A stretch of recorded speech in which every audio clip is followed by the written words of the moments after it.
Well, grace to you, my beautiful family. Thank you so much for connecting with us once again. My name is Sipho Kaleni, if you please. We are looking at the parable of talents. We're focusing on the book of Matthew, that is the Gospel according to Matthew chapter 25, verse 14 and 15.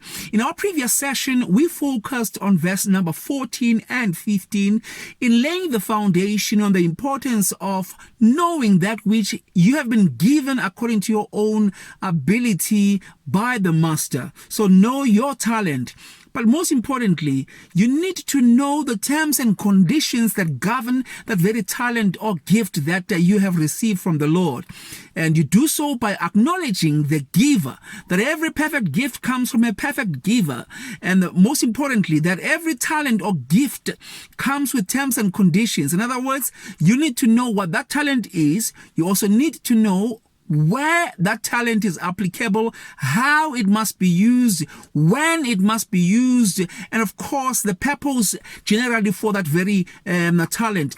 That is very important to understand if you are one that is talented or gifted.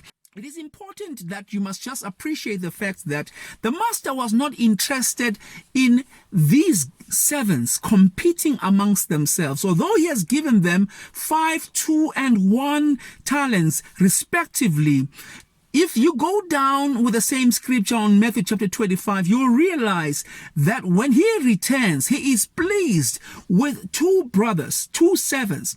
The one that he gave 5 came back with 5 more, a total of 10. The other one that he gave 2, he was also pleased with him because he came back with 4. Now, I often argue that those that think that perhaps this master was unfair in giving the one 5, the other 4, and the poor guy just the 1 talent. Perhaps that just shows the kind of master that he is. But, you can draw that conclusion and think that he is an unfair master until you get to the last part of verse number 15, which then says, he gave them according to their own ability.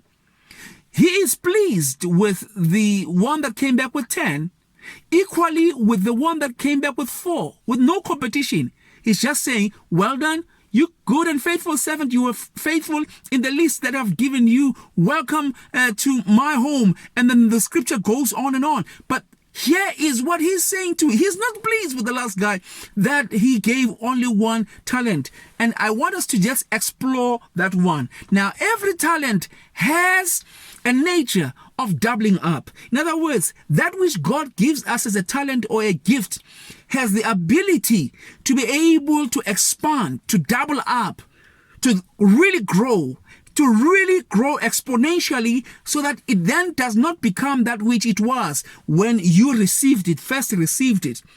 This is demonstrated with the guy who's putting an effort and he's rewarded for his effort. He's putting an effort and he comes back with 5 more. He's putting an effort. The second one puts an effort also, comes back with 2 more. He's also doubling up. Now, I'm interested. I was worried for the longest time on this one brother who is given the one. He goes, digs up, hides his talent in the ground because he's thinking the master will not be pleased with someone who's wasteful and taking a risk with the talent that he has given or entrusted upon him. But the truth is, if the master has given each servant talents according to their ability, it means that the master must have known something that this guy did not realize.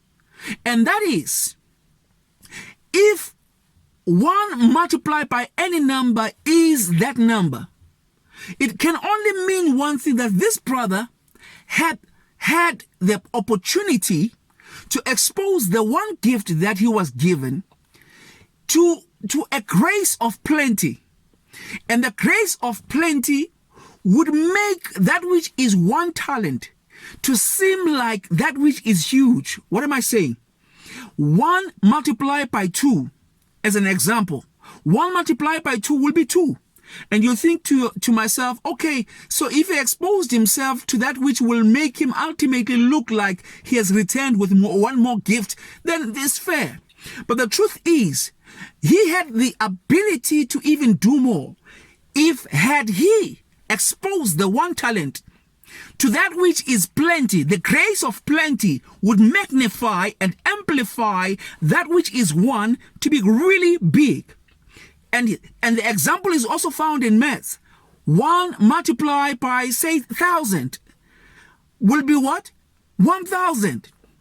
Because when you expose one into the grace of plenty, that which is one then turns out into something that is really huge. Here's an example of it. You know, we've all learned about Kenny Sanders, the one who established the famous recipe as a KFC. That's right. He only had one. He only had one talent, and that is a chicken recipe that he could use on those chickens. Nothing else. He didn't even diversify. He just focused on chicken, his spice, mastering that, and that grew. Today, we're speaking of KFC all around the world. What happened? He took the one talent and exposed it to the grace of plenty. And that grace of plenty has made KFC to be what it is today. Here's a principle that I just want to close on. So you can be given 5 talents. It's the master that knows you best. And you can double up and God can reward you for your effort. You can be given 2. Don't compete with the one that has been given 5. God knows, because he has given you your own ability and grace to be able to double up and be specializing in the space that God has graced you on. But if God has given you one talent, be like Kenny Sanders. Be like many people that I know that are specializing in the one gift that God has given them, and expose that talent or gift to plenty, the grace of plenty. And the grace of plenty would make that which is one talent to really look like it's huge. Why? Because it's the grace of plenty that turns that which is one to really look like it is really awesome and big and huge. I'm just challenging you to your own ability. Take the talent. Don't dig it up. Don't dig it down, rather, but ensure that that talent is exposed to the grace of plenty. And the grace of plenty would make you look good when the master returns and ask you the question, so what is it that you have done with that which is one talent that I've given you? And you'll say, I have exposed it to this. And because of this, here are my returns. May the Lord bless you as you take your one talent or your 2 talents or even your 5 talents and you're doubling up and exposing them to the land of grace, to the grace of plenty, so that indeed that which has been given to you and entrusted to you can really grow. My name is Sipho Kaleni, if you please. #I am influence.